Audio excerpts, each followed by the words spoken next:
Welcome, friends, to this short one-day meeting in Austin, Texas. I'm very happy to be here to see all of you, to meet some old friends who I recognize, some new friends, but all friends.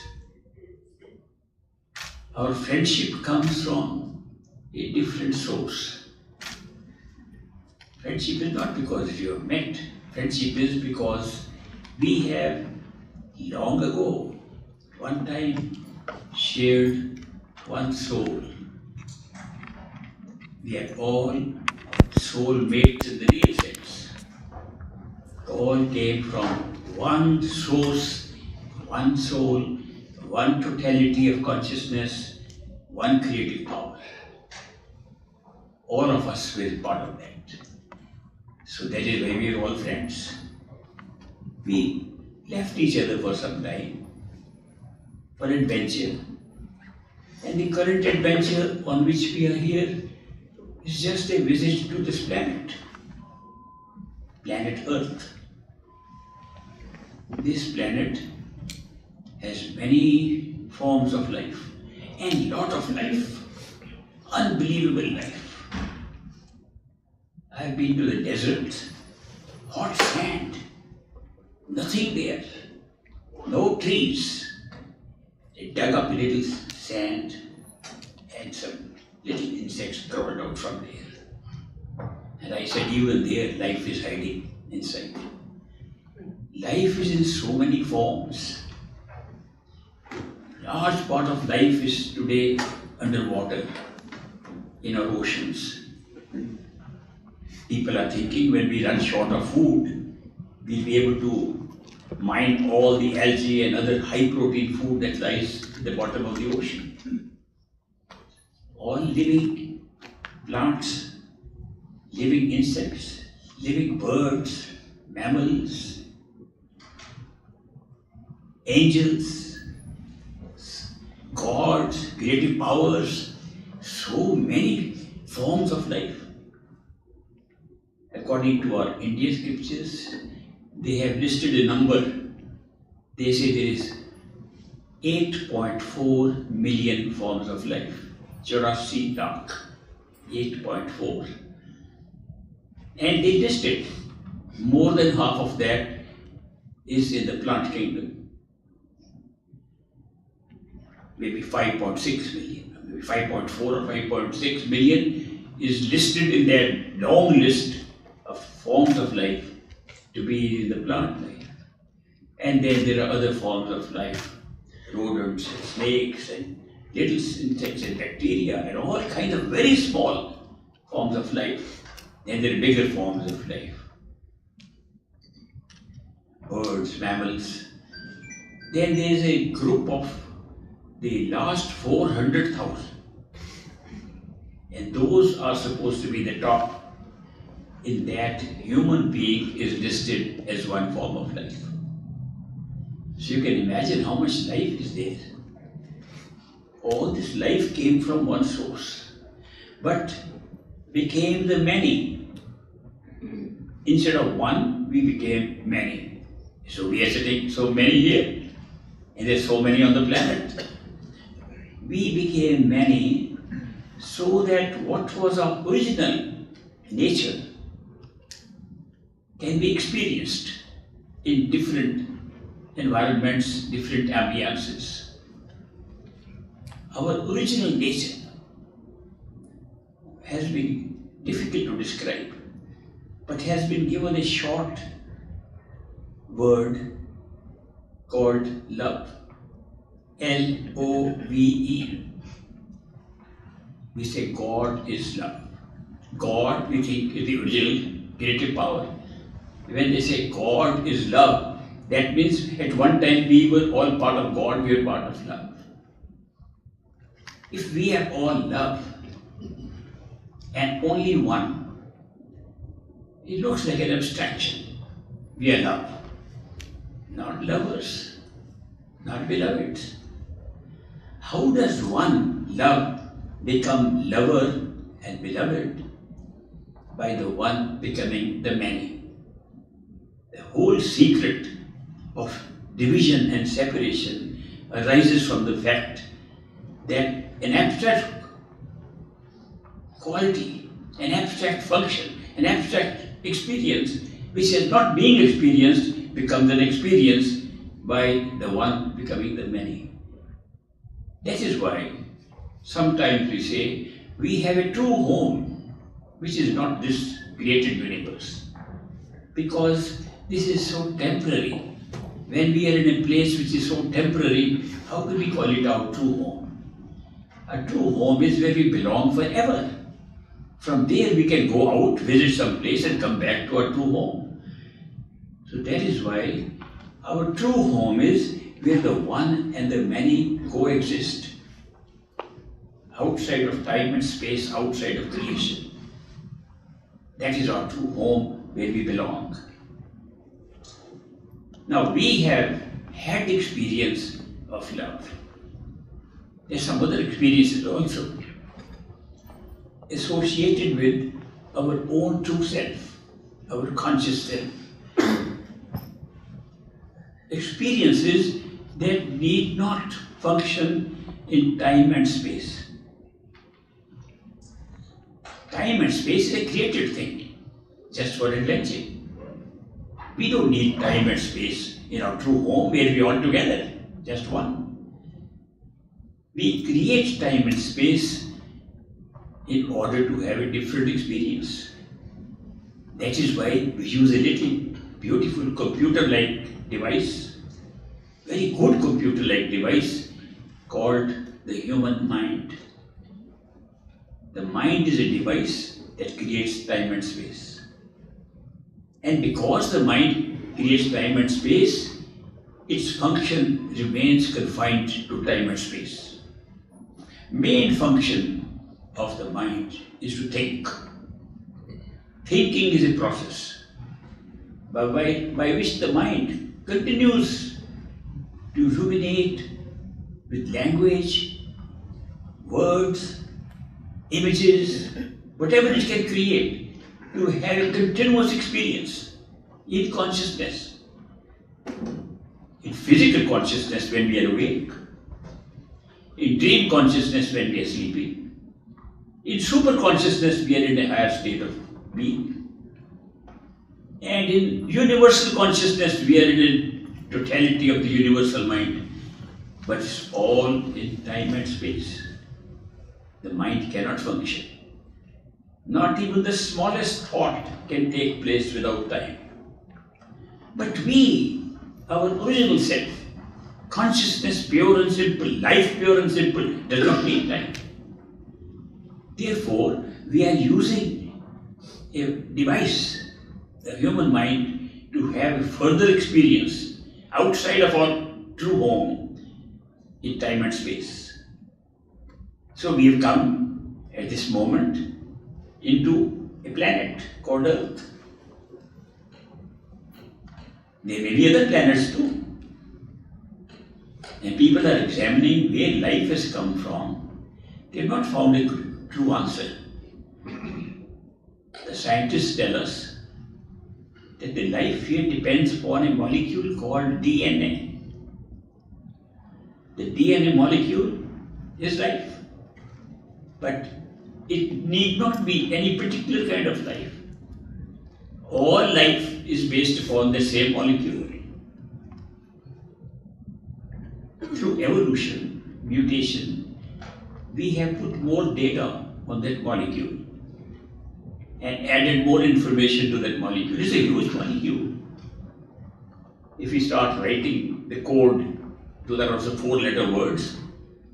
Not the same 4-letter word that we sometimes use in anger, but still, those 4-letter words can create so many combinations.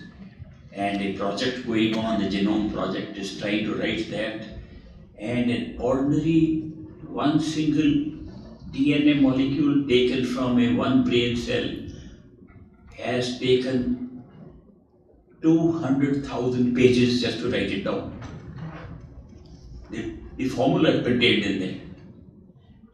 It's so small, the DNA molecule, every cell in every living thing, in the center contains it. Every cell in our body, no matter what tissue it is, whether it's a bone, whether it's a muscle, whether it's the skin, whether it's the hair, whatever it is, contains that one molecule. Now, that's so small, it's compressed. If you try to open it and pull it out, you can stretch it without breaking it up to almost 1 inch size. It's amazing. And compress it into so small, it can fit into the center of every cell. What a remarkable thing. It has a double helix and immeasurable capacity for storing data. So it stores all the data of all life at all times. They say that a monkey has almost the same DNA human beings have, 99.9%. And if you take a chimpanzee, 99.9%. If you take a banana, just a fruit, a banana has 50% of the same DNA as a human being. So you can imagine every form of life that has ever come is containing the same DNA molecule. Where did it come from to this planet for us to exist, for life to exist? People are speculating. It could not have come just by itself. Was there another place where many of us had a sojourn and we enjoyed it? It could be. We think of life as we see it on this planet. It requires water, it requires air, it requires certain kind of atmosphere. But could there be other planets like ours? There are two laws in mathematics. One is called the law of probability, and one is called the law of averages. We don't know how these laws are operating. Not even mathematicians know, but they operate. They have been tested out millions of times. What is the law of probability? To give a simple example, supposing you have a coin and you toss it. It can come heads or tails. If the coin is completely balanced, the chances of it coming heads or tails are 50-50. 100 times you should throw it, it should be 50 times head, 50 times tail. You try it, it doesn't come like that. It can be 80-20, it can be 60-40, it can be any ratio. 50-50 is very rare. But when the coin is flipped and comes heads, the law of probability says next time the chance of tails has increased. Coin has no consciousness to decide which side to jump. How is the law operating? If you do it only 10 times, it can be very variable. 9-1, 8-2, 7-3, anything. If you do it 100 times, it won't be 9-1 or 8-2. It'll go to more to 60-40. If you do it 1,000,000 times, toss a coin 1,000,000 times, try it out, it'll be 50-50. How is it possible? Coin has no consciousness, no decision making. This is called the law of probability working. The law of averages, the law of probability creates this. There are institutions rampant in this country called casinos. The casinos are making good money just by using these laws. The law of probability and the law of averages is making them millions. They predict that this will happen like that because of the law of probability. If you use this law of probability to estimate, is it possible that this universe, observed universe, has any other planets like ours? The law of probability says there has to be at least 35,000 more planets exactly like Earth. The law is prevailing here, why would it not prevail elsewhere? If that is so, it's reasonable to assume that there are several planets with life like ours. We are not alone. And since the evolution takes place in time, and time has been there for quite a time, so therefore there could be many planets ahead of us in their knowledge and technology, and many of us behind us, and many of us are aging out. And if one highly advanced technology somewhere, we are just moving towards it, but if they have gone ahead of us and they decide this planet is no longer worth living, it's going to go down, let's go find a good planet. And they use very modern, sophisticated methods of traveling through time and space. They can easily just package a small little package of DNA molecules and create a whole population again. Maybe that's how we got created. Maybe that is how all life came here. And some people are predicting we are warming up this planet. Planet will have more earthquakes. We are going to have nuclear warfare and destroy this planet. And where will we go? If we are technologically advanced, we'll say let's find another place. Right now, the scientist thinking is very limited because they can't go very far and see what is going on. But they can say we're going to settle on the moon. We're going to settle on Mars. Small planets around us, the same system. But there are several planets that are like ours, under law of probability. Now, all this is speculation. Or is there a way for us who have just come for adventure to discover if there is something out there or not? Is there means within a physical body to go and check out what is happening 2 billion light years away today? Do we have that capacity? Or are we confined to using the 5 senses and living on this planet only? I am going to suggest to you today that this human being carries with it, inside this body, the capacity to go anywhere. Because everything has been created from one source, is spread out from there. And we have generated experiences not further away from ourselves, but around ourselves. Therefore, who are we that we can do all this? What is our true nature? What is our true self? If you can discover that, you will find such great possibilities. Even the possibility to go 20 billion light years away and see what is there in this physical universe and any other universes that we might have created.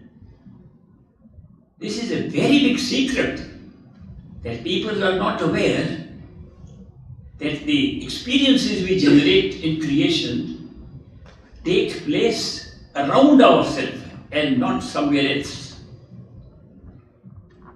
Wherever we belong, outside of time and space, the experience has been generated around it. Therefore, if we want to find who we are really, we should go as close as possible to our own self, wherever the self we can feel exists. Right now, we are all sitting in human bodies. In the human body, we feel that the body is the self. There is something in the body giving us life, and therefore we are moving around.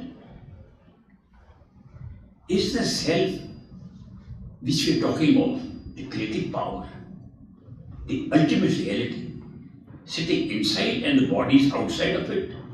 Have we built the body around and then the whole world around the body? Could that be true? There is only one way to really examine it. Go deep inside yourself, wherever you feel the self is operating from. Very simple. If you feel that you are a conscious being and have a self, which by the way everybody feels. In fact, that's the only direct evidence we have that we exist as a self.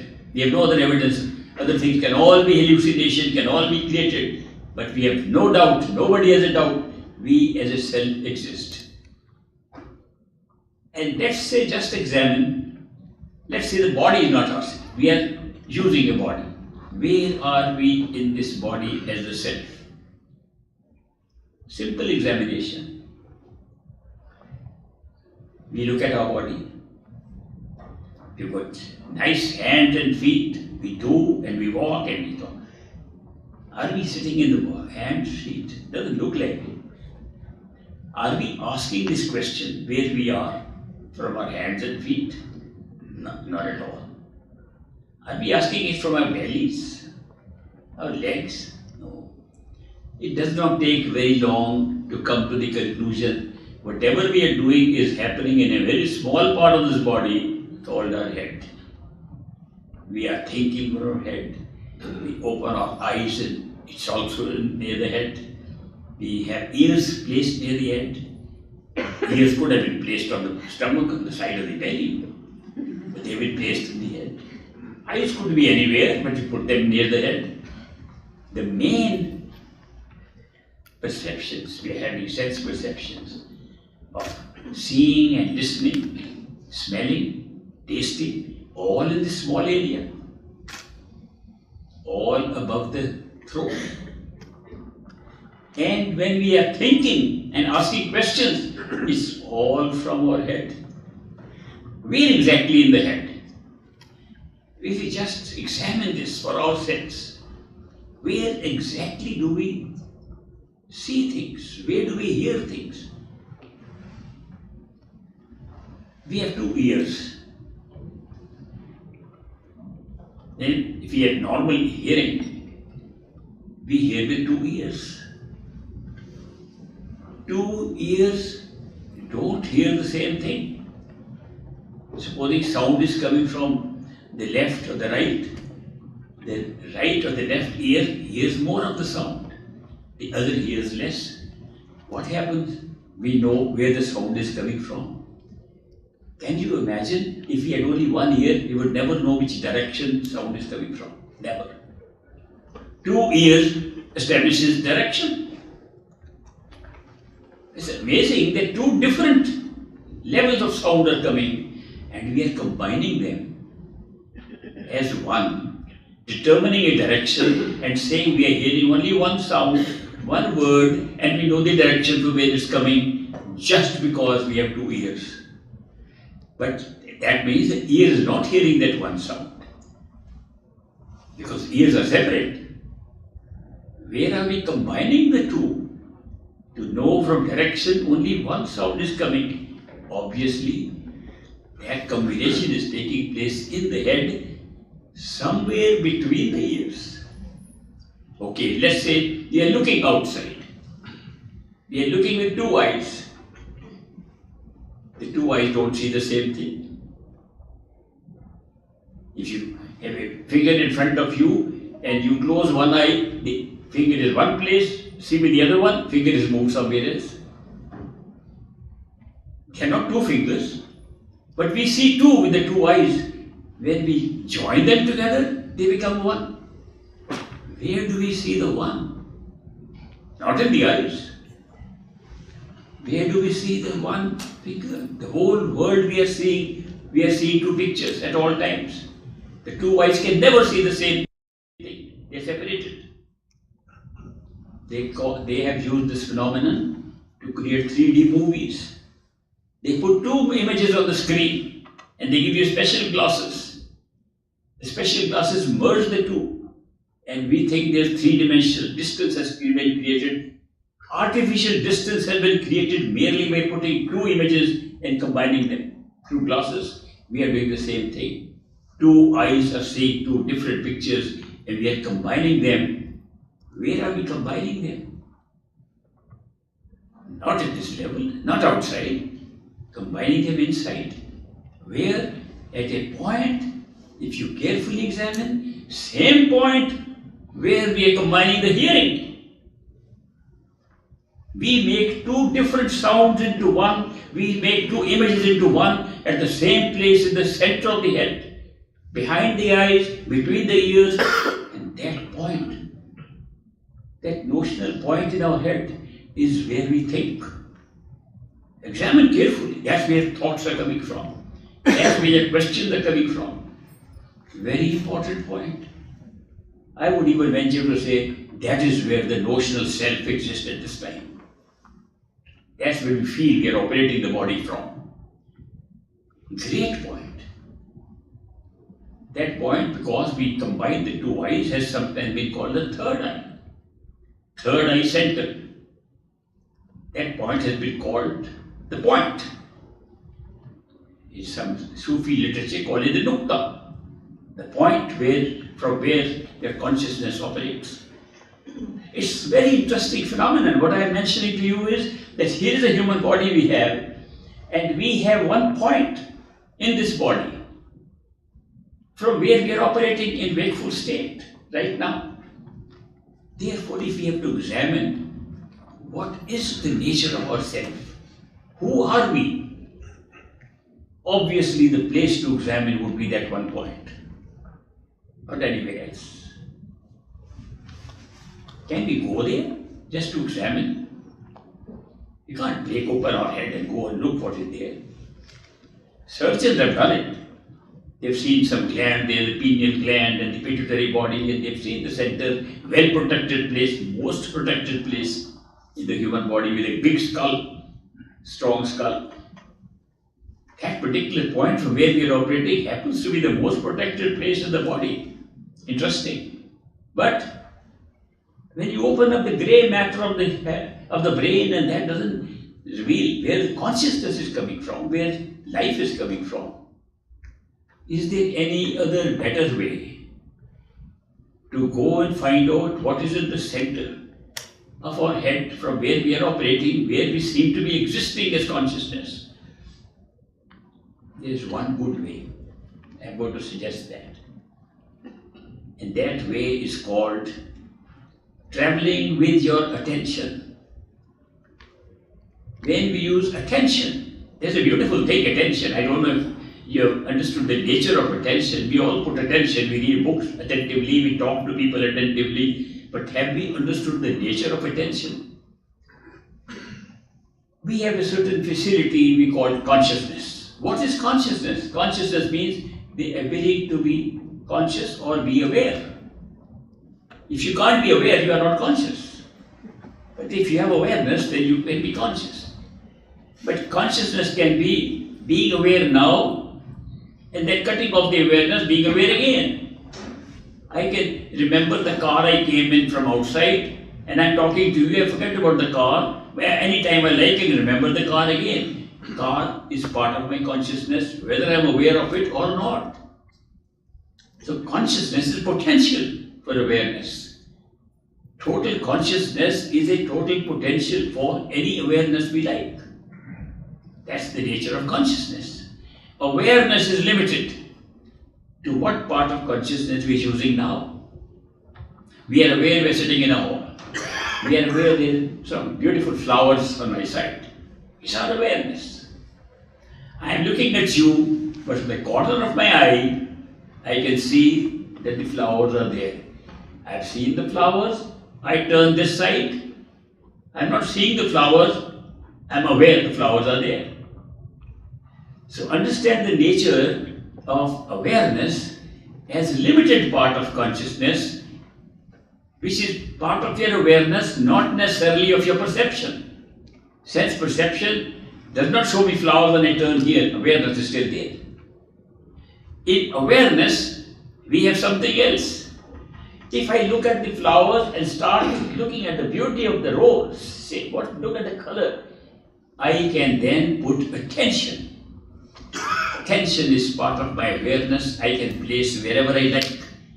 I can put my attention on a book. I can put my attention on you. I can put my attention on the flower. I can put my attention on something that is not here. Wherever I put my attention, what happens? My awareness gets concentrated there. This is called concentration of attention. This is a beautiful gift we have got, that we have the power to use part of our awareness called attention and concentrate it wherever we like. Another advantage, if you concentrate your attention on anything, you become less and less aware of everything else.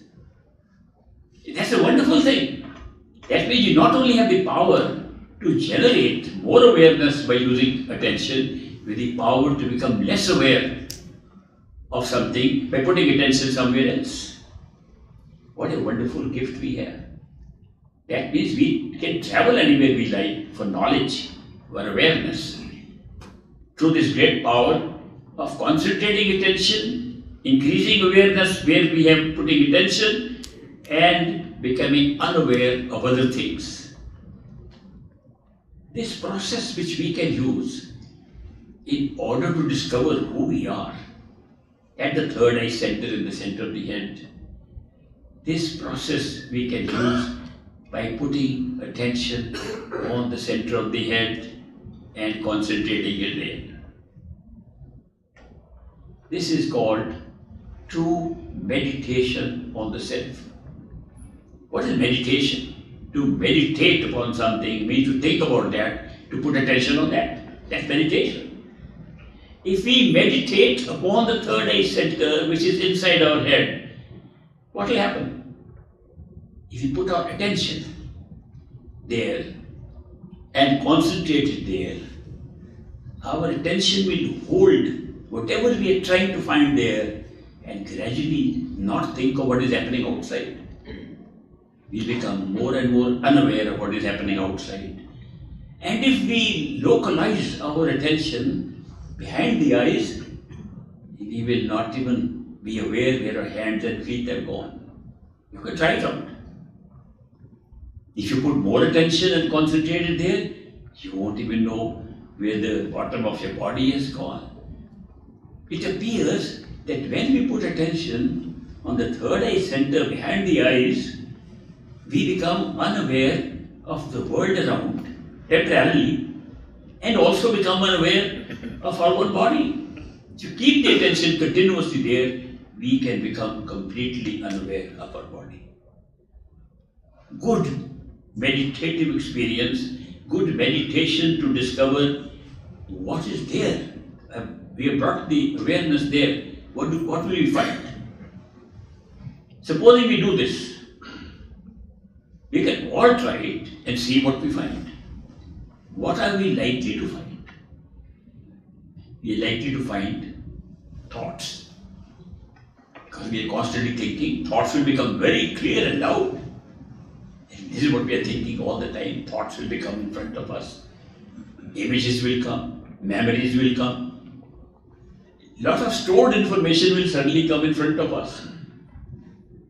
Then we will say, these are all coming in front of us. Who is looking at the thoughts? Who is listening to the thought? Somebody is sitting at third eye center. Who is it? Our own self. There's nobody else. We have come so much closer to ourselves with this one exercise. We can make it simpler, much simpler. Because apart from the power of attention that we have been gifted with, we've been gifted with another power. It's called the power of imagination. We can imagine things. I can imagine I'm not here, I'm standing there. Power is there. Imagination, great power, wherever it's coming from. That's another study I'll recommend to some people who are interested in knowing where these powers come from. They are all coming from within the head, and I'll tell you where they come from. It's a good study. This power of imagination helps us even faster to withdraw our attention to third eye center and become unaware of everything, including our body. We can imagine we are there. Supposing you ever imagining I'm sitting on top of this building and put all my attention there, I won't know you are here. Attention will all concentrate there. Why not imagine you're sitting inside the head? We make it even simpler. Because we are so used to thinking this body is our own self. We have to start with imagining body is not our self. We are inside the body. To make that simple, we can use a simple device. We live in our houses, we live in apartments. We can imagine this is a house. The body is a house we live in. And this body has some very interesting structure which makes it easy to imagine it's a house. It has got energetic levels, level centers of energy located in the body, which have been well described in many yogic exercises. There are 6 chakras, 6 centers of energy, starting from the rectum, the genitals, the navel, the heart, the throat, and the eyes. They say these are centers of energy, they generate different circuits of energy, and how we experience the world, how we are running our life. These are all energy centers. And since they divide them in different parts, the sitting upright looks like a house with 6 floors. Makes it very easy to do this kind of meditation by imagining that this body of ours is not a body but a house we live in with 6 floors. And when we are awake, where are we? 6th floor, behind the eyes. We can imagine we can go travel down to the lower floors. As it happens, it's very interesting. We can even imagine the ladders going down, but we can more easily imagine there's an elevator at the back called the spine. So look at the perfection of our imagination. A house we live in, 6 floors, elevator at the back, along the spine, steps that bring us up slowly. I've done some yogic practices, in fact many kinds of yogic practices, where you are trained to go travel from the lowest level and travel upwards one by one, using different mantras and different words at each stage. I practice that. So I find we can imagine. It's not difficult to imagine that we are in a house where we can go to the lower floor, or if we are trying to examine who we are, we need not go to the lower floors. We can go just for experiment. But we are awake, therefore we are 6th floor. When we are sleeping, are we still there? No. People don't realize that right now we are feeling we are looking out from the eyes. Eyes are at the level from where we are thinking. Eyes at the level from where we are awake. When we sleep, do we feel we are still behind the eyes or no? When we are sleeping, we don't know where the body is, so we can't know. But when we are half asleep, we can have a little awareness. Tonight, try it out. When you are about to sleep and just feeling sleepy, do one simple exercise. Close your eyes and touch your eyes with your hands. Right now, anybody can touch the eyes with the eyes closed because you know where the eyes are. That's where the self is. That's where the wakeful state is. When you are half sleepy, little more sleepy, but can still put your hands up, try to touch your eyes. You will touch your nose and you will think you're touching your eyes. Because the notional point where we are does not stay at the same place. It's the level of awareness, wakefulness that creates the position. When we are sleeping, this very point where we feel we are in the body starts dropping. When we are dreaming, it drops to the throat level.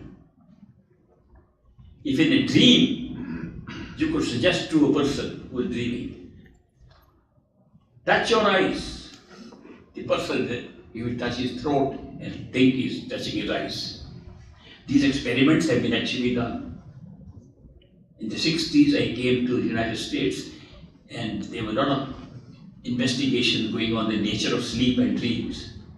I joined one of those courses and we used to have people, subjects sleeping and cameras on top to see rapid eye movement of the eyes and also study what dreams they have. Because when the dreams took place, the eyes would move. You could see the camera, you could see outside. The eyes move when you are having a dream. And depending upon the nature of the spectacle you are seeing, what you are seeing in the dream, the eyes move accordingly. Somebody's eyes were fluttering like this, woke up. What are you watching? Oh, I was seeing a waterfall. Somebody's eyes are fluttering this way, horizontally. What are you seeing? I was seeing a tennis match. So you will see that the eyes are moving, physical eyes are actually trying to collaborate with the sequences which are dream sequences, which are being seen in dreams. It's a big thing. We saw how this happens when you say, touch your eyes. Person dreaming is with a voice. We are waking him up. He touches his throat, touches his thing, he's touching his eyes. Very interesting things. How our notional place in the body is dependent upon the state of consciousness we are in. Dream state is a lower state of consciousness, it moves downward. Higher state, take us up, our eyes go up. Through meditation, we can achieve higher states also. I'll come to that. But the point I'm making now is that if you imagine this is a house you live in, you are sitting in a wakeful state on the 6th floor, behind that, and you imagine that you are sitting in the center, starting by saying, where are my ears? Oh, there. Oh, I was sitting in front. I pushed myself back. Oh, I was on the right side. My eyes are here. I am supposed to be here. Locate yourself in the house, in the 6th floor, at the center. Simple exercise. I am trying to explain it as in detail because people just close their eyes and think it's meditation. Nobody has ever seen anything. People have tried 40, 50 years. Sitting, closing eyes, repeating certain words, a mantra, and we are getting somewhere. I haven't seen anybody. I tried myself, it doesn't work. You have to go to the right place. The right place to concentrate your attention and see something, to open another door inside, is in the center, third eye center, not anywhere else. That is why I'm saying this experiment, I'm saying, imagine you are in the 6th floor, behind the eyes. Once you have imagined it, don't keep on imagining. Where are my ears, where are my eyes? Then you will remain in the physical body. You won't lose sense of the physical head. But once you have established yourself there, then stay there and forget about it, where you are. What will happen? There's a huge space inside. As much as you like. You can see a big garden with your imagination. You can see walls of your house, of your room there. You can decorate your room. You can put nice curtains. You can put beautiful flowers there. You can do 1,000 things which you are doing outside, you can do inside. By doing those things inside, what will happen? You are pulling your attention from outside to inside. The very secret of discovering yourself. So I'm trying to tell you simple methods. In plain language, how to just find out who you are, get as close to yourself. What will happen? You will discover that your imaginary self, which sits behind the eyes, is not as imaginary as you thought. Why? Because with that self, which you are imagining, you can see, you can touch, you can taste. I do this experiment all the time. People close their eyes and they are able to have the experience of all sense perceptions. That inner self has all sense perceptions intact, very sharp self perceptions, much better than you have in a physical body. That's the origin of self perceptions that we're using right now in the physical body and thinking that's imaginary, these are real. Get a reverse experience of it by concentrating your attention on that self. That self has no matter in it, no atoms and molecules in it. It can fly. It can generate an experience of flying right from there. Where can it fly? Anywhere. Can it fly a billion light years away? It can. I'm talking one step ahead, only one step from moving from the physical awareness of our physical body to something that's inside and can be used for going anywhere. very simple exercise. It's a question of practice. When you do go there, you are opening up another universe, another sky, another place where you are going. It's often been referred to not only as a third eye center, as the 10th door. Because they say that the 9 apertures of the body, 2 eyes, the 2 ears, the nose, 2 nose, mouth, 2 lower apertures, these 9 apertures, these 9 doors on the body all open outward. And they connect us with the outside experiences. But when you put your attention inside, you are opening an inner door to something that's lying inside, not known to us right now. It's called the 10th door, opening of the 10th door. So simple a device. How to use your imagination, your power of attention, your power of concentrating attention to open the 10th door. When you open your 10th door, you can fly anywhere you like. Examine everything you like. Knowledge that comes from that cannot be acquired by any means by sitting in this physical world, no matter how many books you read and how much travel you do. It's amazing. This is just one step of discovery. In addition to our physical body, that there lies within us a form of ours, similar to this, made up by ourselves, which has all sense perceptions. It is the same mind. It thinks the same way. It's alive the same way. It's conscious the same way. It has got all. If soul is consciousness, it's got the soul, it's got the mind, it's got the sense perceptions, all intact. Only thing missing is physical body. Only matter is taken away, physical atoms and molecules have been taken away, the rest is intact. Wonderful. Many people think that's a great thing, and we have achieved real results of meditation by discovering that we are not the physical body, but something that lives in. If you do it every day, regularly, spend a few hours in that state, more things will happen. What are more things? Like you are using your mind here to remember things. You can remember what happened yesterday, not too much. What happened a year ago, very little. What happened in your childhood, nothing. Memory is very poor sitting in a physical body. Does the memory improve sitting inside? You'll be amazed how much the memory improves when you're inside. You can remember things which you cannot remember sitting outside the physical body. Not only that, one very strange thing happens. When you remember things inside with that inner self, you discover you can remember what happened 10 years ago, what happened 20 years ago, what happened 200 years ago, what happened 300 years ago. You were not even born. How are you remembering? That is regular meditation, regular going there every day. You will discover that the imaginary self you started off was pre-existing before you were born in this body. Very big thing. You thought you were just imagining something.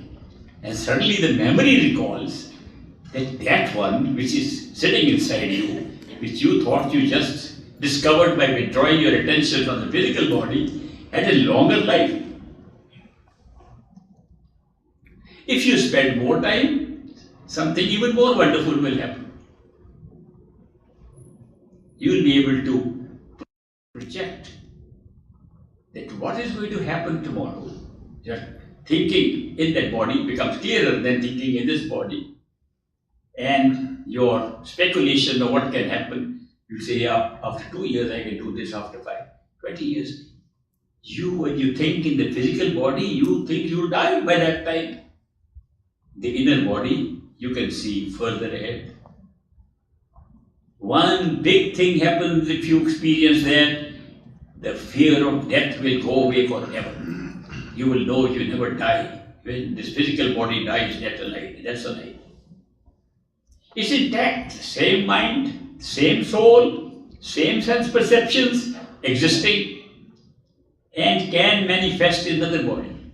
You will also remember that when you remember something 200 years ago, it was in a physical body, but not this body. Past lives can be discovered. Don't have to go to past life regression and somebody telling you, making stories about you were. Most people were Antony and Cleopatra or whatever. People tell me, oh, we went to past lives, that gypsy was able to tell us. They were all very important people, well known in history. Those stories, forget, find yourself with your own memory, with your own remembering. Not imagining, remembering. Memory is different from imagining. Anyway, I am telling you, this is a great step to discover so much. And if you can achieve that, your whole attitude of life will change. Your life will change. But what I wanted to share with you was that this is not the end of our journey. We have only found one other form of ourselves living inside, which generates perceptions and still has the same thinking powers, same life. We can go further. How? Meditate with the inner self, just like you did with this body. If you can withdraw your attention from this body by locating yourself in a notional point which is the third eye center in the physical head, why can't you do the same thing with the imagined head inside? Little more difficult. Because we are living in this world and thinking there's the only reality, we have made it difficult. But if you practice the first stage and become expert in that, it becomes very easy to go to the next step. Meditate within the head of the inner body and you open another door, much bigger door, much wider experience. You discover your mind. You discover what your mind is. You discover that machine which is making us think here, makes us think there, makes us think without sense perceptions, without physical body. First time we realize perception is not dependent upon sense perception. Perception is a direct experience of the mind. We have spread it out into seeing, touching, tasting, smelling separately to have a wider experience. But perception is not dependent on the organs of sense perceptions, but on the mind. I made a separate study once that when we look at flowers or look at anything, how do you know they are flowers? Is it because we are seeing them? Can the eyes see flowers? No. Eyes can see color, eye can see shape. No more. Eyes can see this, all the different colors and all the shapes. Then what makes them flowers? Not the eyes, the mind. Perception is not dependent upon what we call the sense perceptions. Perception is always created by the mind. Sense perceptions only create a stimuli, something in us, which is color, form, noise, sound, touch, tactile sense. All these are senses. They don't become what we are calling them till the mind comes into the picture. The mind interprets for us. Not only interprets, quietly whispers to us. When we look at the flower, it says flowers. We say flowers. If the mind does not say flower, they don't become flowers. The mind is constantly speaking, sometimes very slow whisper, sometimes loud thoughts. The mind is a constant speaker. We, by the way, as souls, have never spoken. No need. We are listeners. Listening is good enough. For life at all levels, listening is good enough. But we have a device if we want to speak. We use the mind. The mind speaks and we listen. Soul listens. When the soul listens, mind tells the flowers, we say flowers. We say, oh, we had a good experience with our eyes of flowers. Eyes only did a very small part of conveying the color and form. The mind made it flowers and told us flowers, and we experienced flowers. We are an experiencer. The self is the experiencer, and we've got all these facilities around us to have experiences. All experiences are coming because the mind has to speak. We have to listen to become that experience. This is very important. For higher types of meditation, this becomes even more important. I want to touch a little bit on that.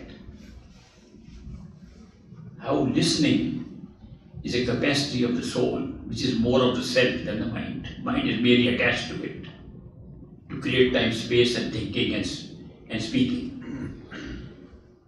If listening is our own true sense of perception, sense of experience, if we are experiencers through listening, using the mind to speak up what we are experiencing, using sense perceptions to make up the material for the mind to speak, if this is what the truth is, and we are listeners essentially, can we listen to ourselves, not to an experience? Very big question. Instead of listening to experiences all the time, oh, I am seeing flowers, I am seeing light, I am seeing this thing, I am seeing this. Can we, if we are listeners, basically, can we listen to our own self? Is there something in our own self that is audible, can be heard, can be listened to? Very big secret, revealed by founders of most religions. Our wonderful capacity to listen to our own self. Let us say our own self is a creative power that creates all experiences, creates our own experience of the self. And we have been now covered by so many other experiences. Mind covering us, sense perceptions covering us, body covering us. Does anything still stay which can be listened to and should be ourself, not an experience? Listening to the experiencer.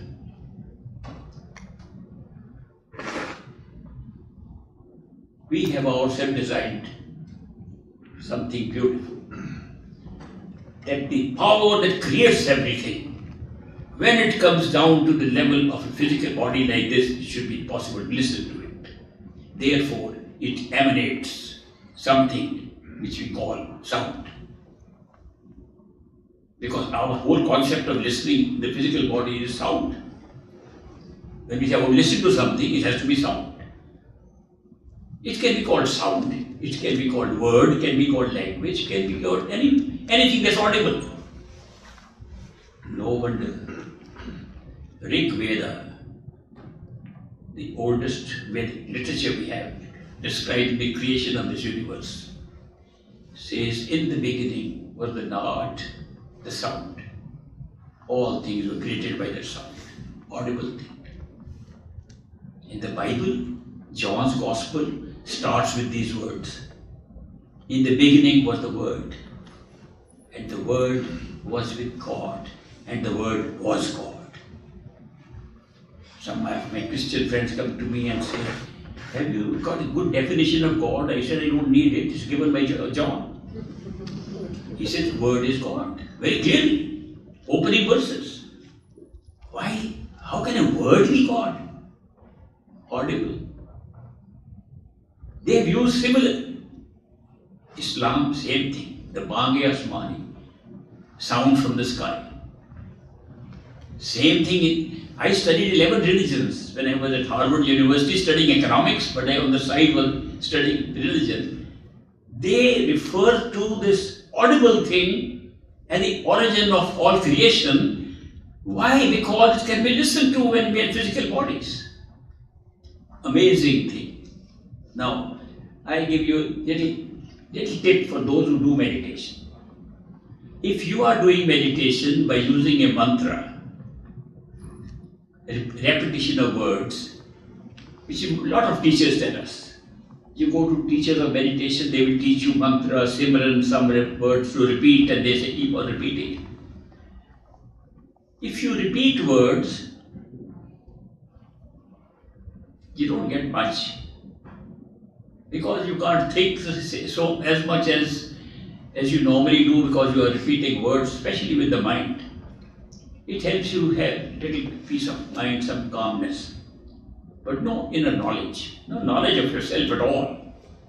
I have never seen anybody finding knowledge of the self by repeating any words of the word, no matter what mantra it is. They are words, spoken words. But if instead of speaking the words, you make the mind speak the words, that means instead of thought, the thinking process should speak those words. So replace thought with those words of mantra and then listen to those words. Not repeat. Speaking with the mind, listening by yourself. Little shift. Your attention will be on listening to what you are repeating and not repeating only. When we repeat the words, we start with the tongue. It takes time to repeat with the mind. And when we repeat with the mind, tongue also speaks with it. It takes more practice to repeat only with the mind. But still, when we repeat with the mind, we are only repeating. What are we listening to? Other thoughts. Thoughts can come in many channels.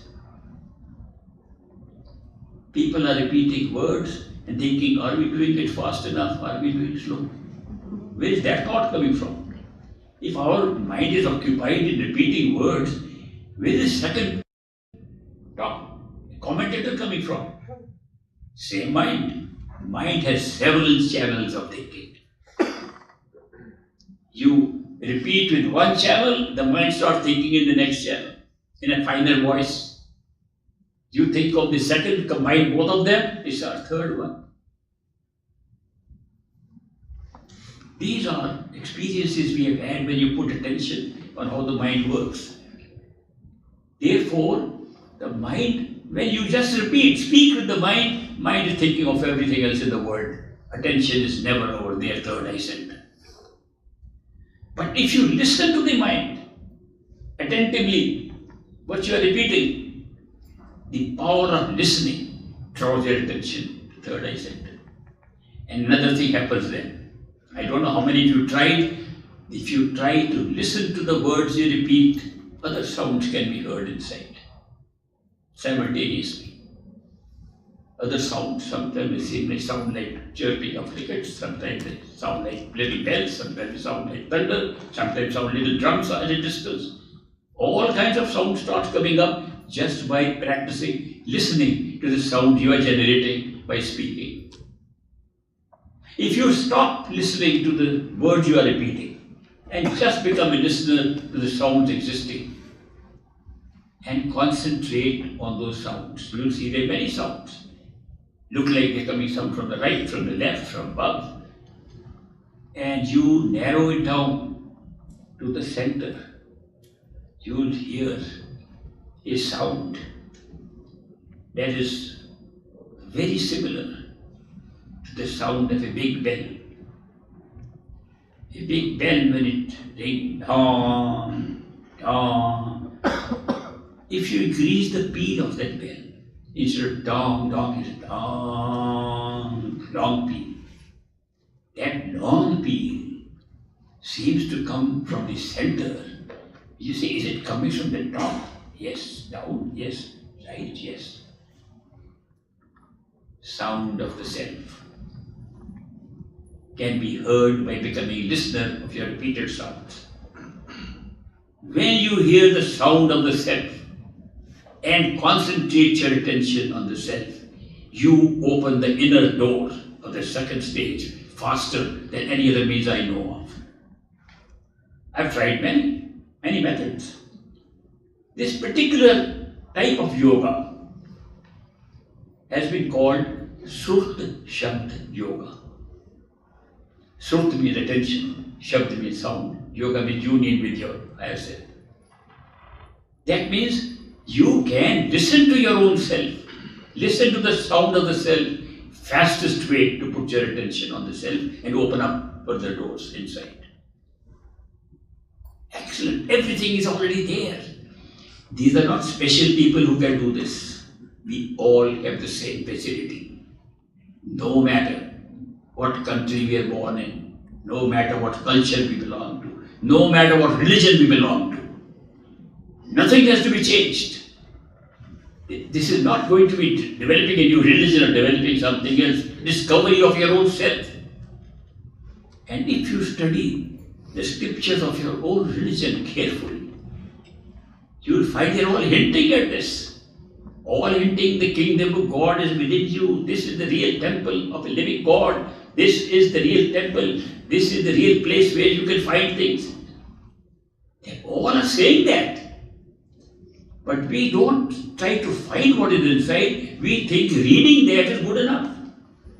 How can reading something about something be good enough when we want to go there?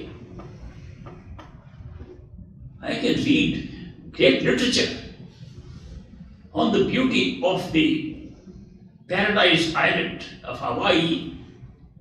Beautiful beaches there. I keep on reading. I don't see any beaches. I can imagine anything I like. I can't reach there. We are reading the scriptures, going on reading them, and thinking reading is giving us salvation, reading is giving us, what's giving us? A false sense of believing something which we are not seeing. And if we read too much, a false arrogance. I have read so much, more than you have read. Practice what you are reading. Practice a little part of it. Start with the simple thing, go within. Go as far as you can. So that is why, if you go within, simple steps, discover where you are in the wakeful state. Meditation can only be done in the human body, in the wakeful state. Nowhere else. Know the form of life and know the state of human being. Why is that? It's an interesting question. That we can only do good meditation in one state of consciousness, not even a higher state or a lower state, not even any other form of life, not even angels we can't do it.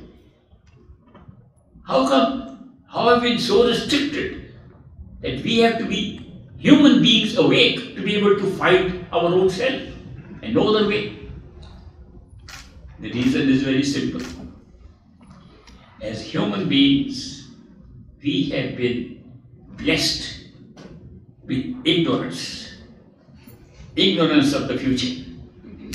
We don't know what's going to happen tomorrow. If we knew what's going to happen tomorrow, we'll have knowledge. We will not have what is called free will. Today we have free will. The only form of life, which has an experience called free will, the ability to make choices, the ability to choose between options presented to it and make one choice or the other and thinking, I am deciding what is going to happen. This is not available in any other state. No birds can do it, no trees can do it, no animals can do it, no angels can do it. Why not angels? But they should be able to do it. No higher beings can do it. Why not? They have knowledge. We need ignorance for doing it. Why do we call it ignorance? Because if we knew what's going to happen next second, next minute, next hour, and next total part of our life, if we knew, we would discover something very hurtful to us. That everything that we think we are deciding is predecided, predetermined. Big shock will come to us. That our thinking process, the use of the brains we make to make decisions is pre-programmed. That the way we decide what to do is totally pre-programmed. Not events are pre-programmed. The way we make a choice are pre-programmed. Therefore, when we have to make a choice, We use our brain. I remember a very interesting incident I'd like to share with you. There was a student at the university, a friend of mine. We both used to experiment with meditation. It was a good university at the time when there were a couple of professors also trying very hard to find higher consciousness, but through other means, like mushrooms and chemicals. This is the 60s. The two professors, I had a lot of interaction with them, Dr. Richard Hilbert and Dr. Timothy Leary. Richard Hilbert went to India, became Ramdas, Baba Ramdas. And he wrote books, good books also, on his experience with Neem Karoli, Baba in India. But we used to have this experiment there. So one student of the university one day called me. He said, Eureka, I found out we have no free will. I said, how did you find that out? He said, on theological grounds. He said, we believe in God. He said, he believed in God. Do you believe in God? I said, I also believe in God.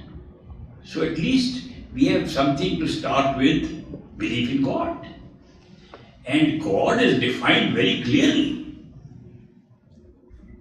God is omnipresent. He is everywhere. God is omnipotent. He has all the power. And moreover, God is omniscient. He knows everything. Does God know what I am going to decide? Supposing I have to decide whether I have to go left or right. I am sitting here. Does God know beforehand or no? If He doesn't, He is not omniscient. If He does, I have no free will. I do what He already knows. He found a simple thing.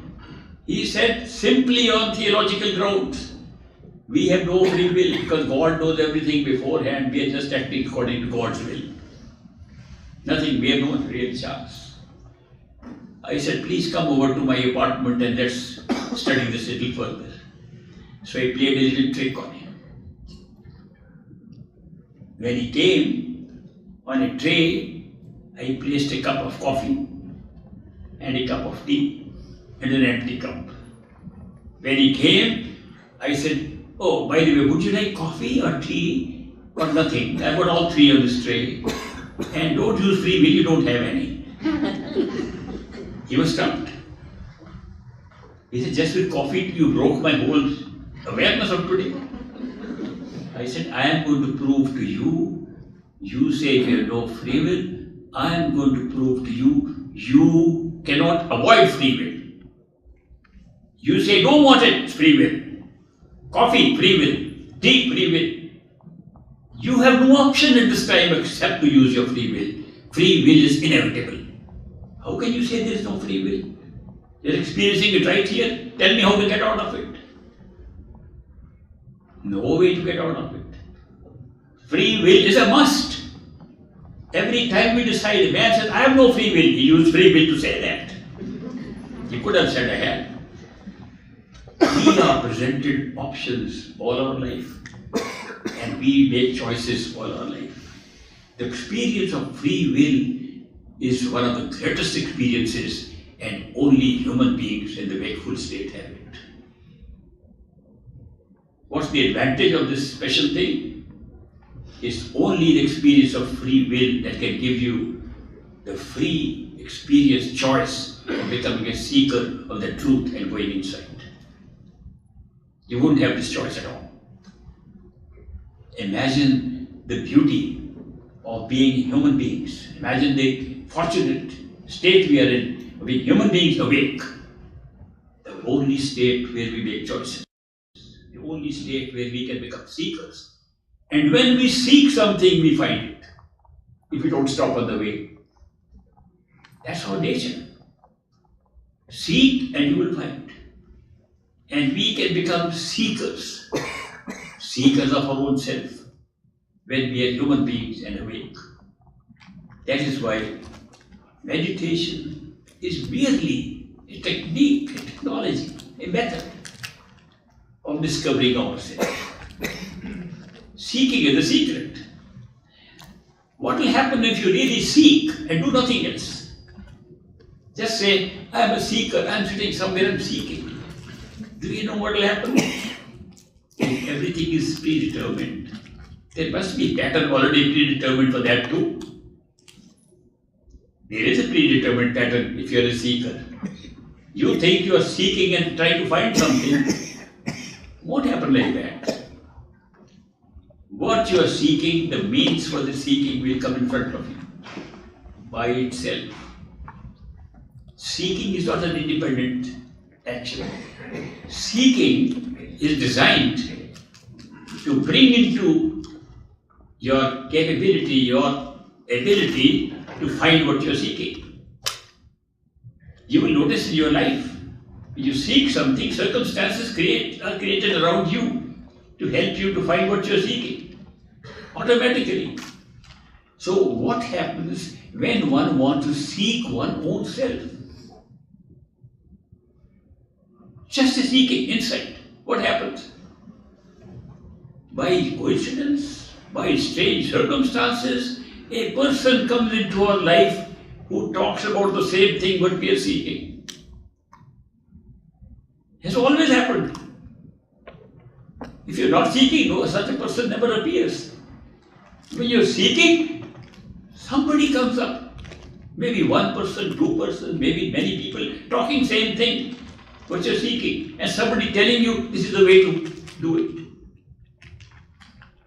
Is it just a coincidence or is it also part of a design, predetermined design? If you go inside and see the causal plane of the mind, you will see this is predetermined also. That if you are a seeker, another human being like yourself will appear in your life. We call those human beings as our gurus, as our masters, as our perfect living masters. They appear by themselves. In India they say, when a chela is ready, the guru appears. A Chinese philosopher, Lao Tzu, what's his name, Lao Tzu? Lao Tzu said, when a student is ready, a teacher appears. When a student is fully ready, the teacher disappears. Very interesting. The Indian saints have also been saying, Chela is ready, Guru appears. Nobody has said, when you are ready, you can find one. If you try to find one, you are confused. There are too many teachers, you don't know which one to find. But if you are ready, the teacher appears. This is part of the program we have designed, that when we finish our adventure in the created lands like this planet, we have already made an arrangement to go back home. It's not something new. Created by the same self, the same consciousness that generated this pattern of returning home. We have not been so stupid in our totality that we said, let's get locked out and then remain locked out. We had an arrangement, a key, and this was the key that we kept to be able to return back. Therefore, when such a person comes into our life, he guides us that the truth is inside. A lot of people are around us who are not interested in this. Very few people are interested. Imagine, first of all, life itself of a human life is such a small section of total, very small percentage. Out of human beings, majority of human beings, maybe 95% of human beings are living life as inevitable life. Born, work hard, survive, take care of families, take care of this, take care of your food, and die. Like animals, like plants. Bulk of human beings are living like that. It's a small minority that is saying, I don't belong here. Where do I come from? Those thinkers are not all the human beings, they're very few. And out of those very few, most of them have no idea where we belong to. They just want to go somewhere, escape from here. And for them, heaven is a great escape. Heaven is merely another dimension of experience and the astral plane, and the first plane we are talking of. They go there. When that is their seeking, they find a teacher who takes them to heaven. But I am talking of a person of your type of curiosity, my type of curiosity, who doesn't want to go to heaven, he wants to go to the origin. Where are we really belonging? Beyond the heavens, beyond the mind, beyond thoughts, beyond individuality. We want to find where is the origin of our totality, of our own self. When we come to that seeking, then at that stage, no matter how many teachers have come to us, in this life or previous lives, taking us at different stages, when we are seekers of that, a human being appears in our life whom we call a perfect living master. All others are masters of the various degrees. Perfect living master, these three words are very important. Why perfect? Because all imperfection, if you study carefully, is created by the mind. Beyond the mind there is no imperfection. Perfection exists only above the mind. And such a human being is taking us beyond what we think is the mind. We have been identifying ourselves with the mind for several lifetimes. Now we want to separate ourselves from a thinking mind to our own intuitive self, to our own self that knows more than what thoughts can give us. Therefore, the perfection lies there. Why living? Why living master? Why not a dead master who gave all the gave good teachings to us? And when we study the teachings of dead masters, we are studying them with our mind. We cannot go beyond the mind by teaching with the mind, by studying with the mind. Why a human being? Why not an angel? Why not a bird? Why not nature? Because all these are all interpreted, what they are saying and telling us through our mind. They cannot escape our mind. Only a human being like ourselves can say no. Otherwise, the mind will just think what the mind wants. What does the mind want? Let's enjoy this creation a little more. Let's stay here a little more. The mind doesn't want to go anywhere. Therefore, we don't have the way in, except a human being appears. What is the difference between a human being whom we call a perfect living master and ourselves? He is born like us, dies like us, lives like us, eats food like us, falls sick like us, goes to hospital like us, has a karma like us, has destiny like us, everything like us. Then what's the difference? The difference is not in any of these things. The difference is on the awareness of that person. He is aware of the inner self. He is aware of the mental self. He is aware of the spiritual self. He is aware of totality at all times. Supposing somebody has had great experiences, yogic practices, go to the mountain and get experience, come back to teach us. He had experiences, not a perfect living master. Perfect living master is not relating his previous experiences. A perfect living master is in a state of awareness of all these levels, including totality, at all times, even when he is an ordinary human being sitting with us. Big difference. Therefore, when a perfect living master speaks, he is not speaking for remembering what he saw or what he read. He is speaking from where he is. That's the only difference. The difference is in the awareness of a perfect living master and ourselves.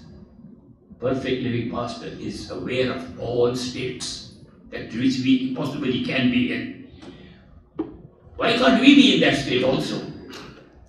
We can be. But the way we are experiencing reality is an important point. How do we experience what is real? Reality can only be experienced if we cut off all other forms of awareness. How do dreams become real? When you go to dream, they look real because we are not awake. Suppose we were always awake and also having a dream, it will never become real. Daydreaming, it will be a daydream. A dream becomes real because we shut off the awareness of the wakeful state. The wakeful state becomes real because we shut off the dream and we shut off any higher awareness. The higher awareness, when we become unaware of the body, becomes the only reality. This becomes dreamlike. That's the only one reality. We shut off everything else. Our whole method of creating an experience we call real is by shutting off all other awarenesses except one level.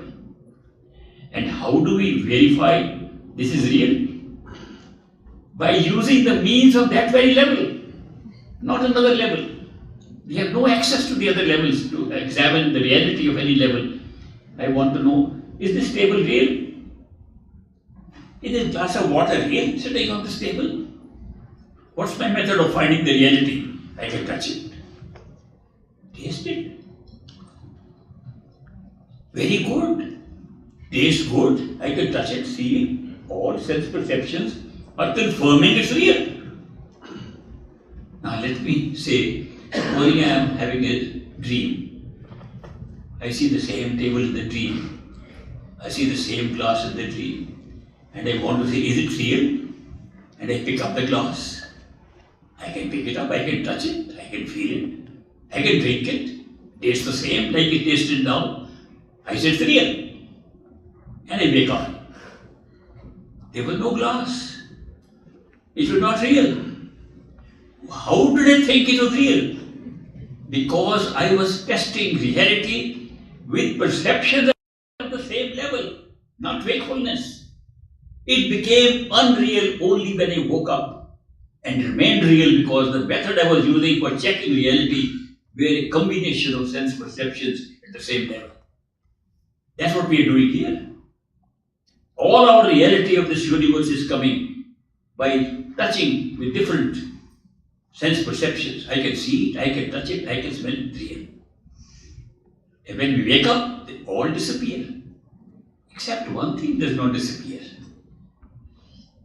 When we have a taste of water in the dream and wake up, the taste of water is still in my mouth. That means taste was real, not the water. There used to be a very favorite disciple of Mahatma Gandhi, then she became a big dancer. And one of my jobs was invited to their dance school, and she asked me the interpretation of certain words they use in the Indian scriptures. They say this word is Maya. The word Maya is used. Translated into English, illusion. Very bad translation. She said, if this word is illusion, why should it look real to us? Supposing we cast a shadow on the wall, we know it's a shadow. It doesn't become real. If this word is like a shadow, like they say, then it should be a shadow. Why are we taking it as real? Why is it being called Maya or illusion? So explain to her that the word Maya does not mean illusion in the sense you are taking. It's not a shadow. What is Maya? I explained to her. You were having a cup of tea. I said, you pick up your cup of tea and taste it. Did you pick up the cup? Yes, I did. It's real. It's not illusion. Did you pick up? Sorry, I think there's a phone.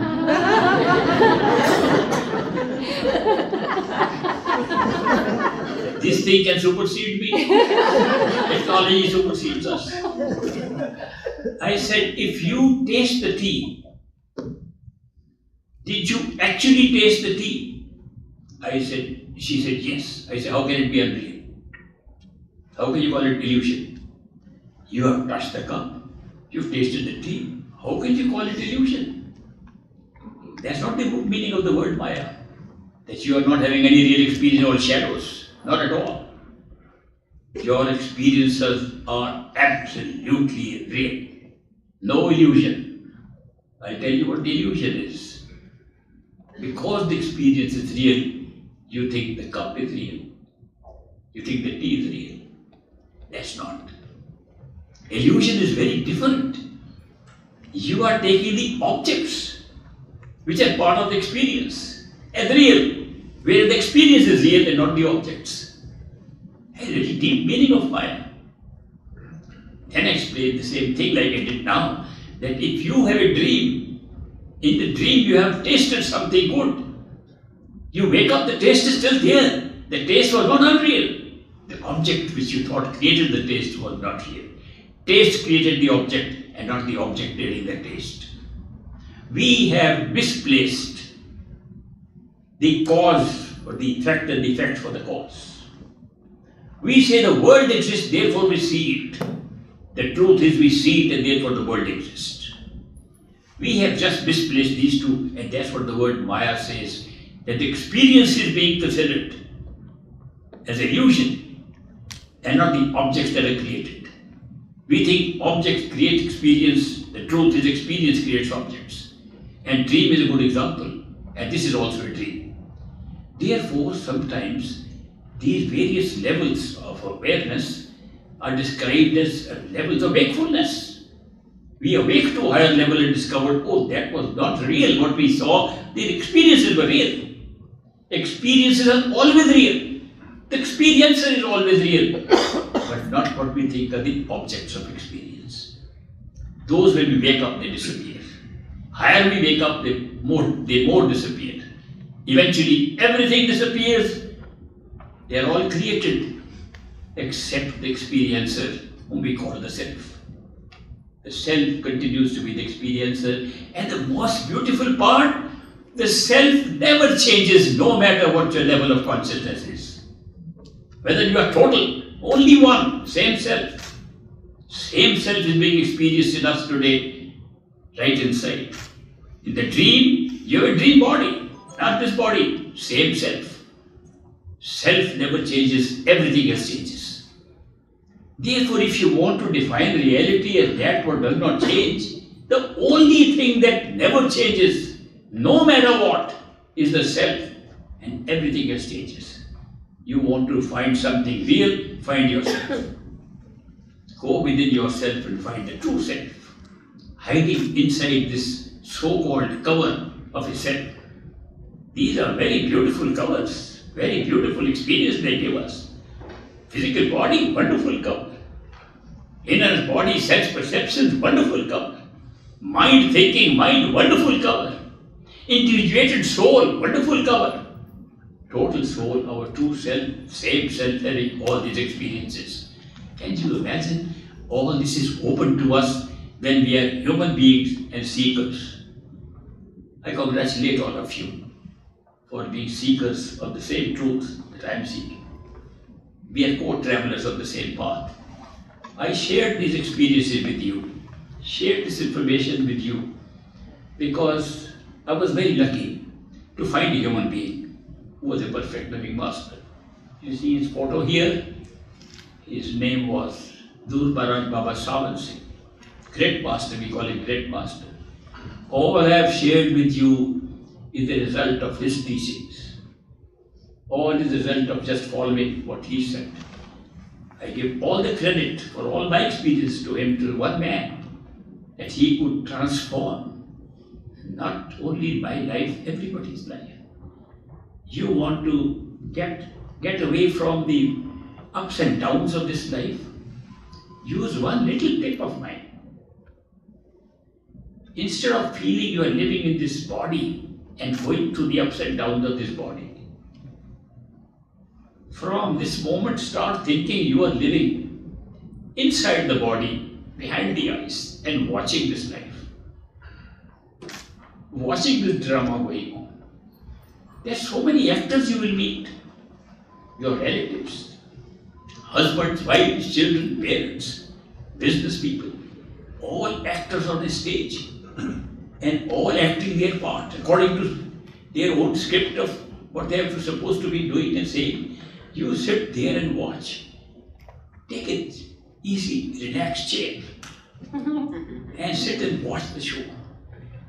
All the actors are acting, including one which is called by your own name.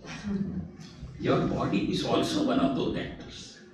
Don't start thinking, I'm the body, I'm watching a show. Then you are in trouble.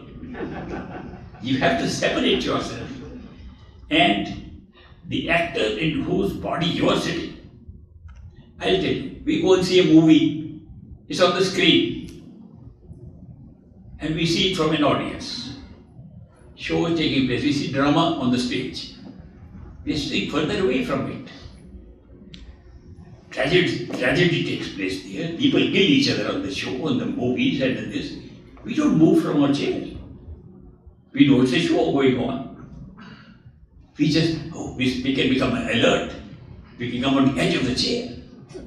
Oh, what will happen next? We can say that. But you don't leave the chair and run to the stage. Do the same thing here.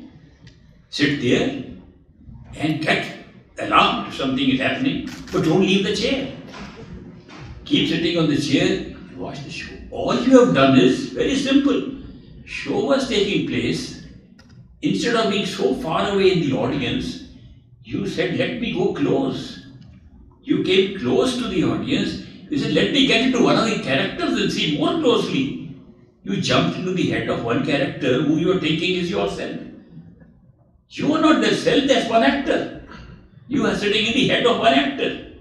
Watch the show from there, see your life completely change from tomorrow. Thank you very much for your very patient listening. And I'll be very happy to see many of you who come for the first time and wanted some personal time. So at about 3 o'clock, I'll come and talk to you, answer some questions if you have, and then spend a little time with those who have come for the first time and give them personal time for them. Thank you for your very patient listening. Blessings to you.